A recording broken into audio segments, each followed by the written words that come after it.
This is my working theory. I'm hoping. This is my working theory. Take care. It's super simple. You just got to do it a few times to get used to it. Basically, I encourage you to make sure to vote before 8 o'clock tonight if you haven't already. I just want to call and check and see if you have sent in your ballot yet. Have you seen? Well, actually, there's a lot of activity going on here. There's the campaign. It's very clear that I've been outspent by about $10 million. Nancy Pelosi spent more money against me than any other human being in America, and so it's really been focused here because they need this seat. Pelosi does, to be Speaker of the House again, and so that's why it's going to be, it's going to be a close race. It's going to be a tight race. I believe we're going to win. No, I pretend it's not. Just like that. So you play the check.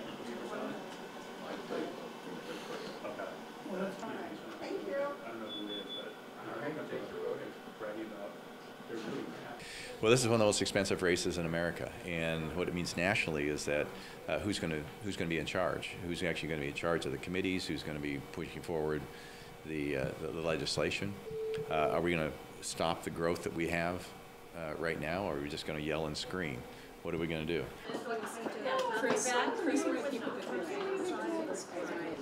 I think women deserve to make their own reproductive health care and all other health care decisions. Onward to a better tomorrow for you, Griffin. Well, this district has never had a Democratic representative in Congress. Last time, Dave Reichert won by 20 points, and this district was drawn to be a pretty safe Republican seat. And this year is just different. There's growing frustration. It's a very moderate district.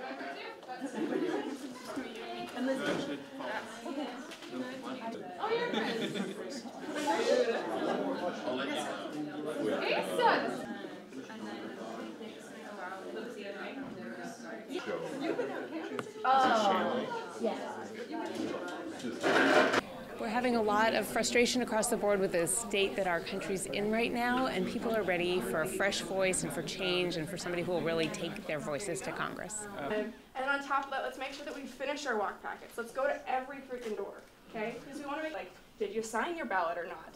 Because that's important. Those kinds of conversations, that kind of deal. What we want to do is want to make sure that we go out and we keep knocking on those doors, because there's still people who haven't voted. There's still people who are... I've prepared myself for not knowing for several days, possibly several weeks, possibly a recount. So I don't expect to have a result tonight, but I can tell you that I'm just excited to have run a great race.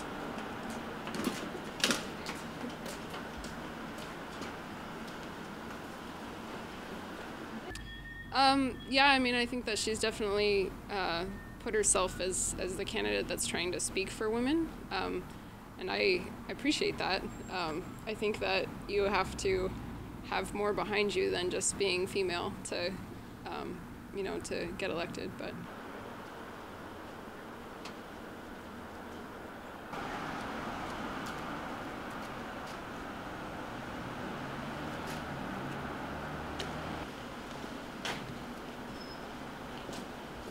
Actually, it's really exciting because it's causing people to talk more and to get more involved, and that's what I really like. And people are using their right to vote this time, and there's lots of conversation, so that's what it's all about.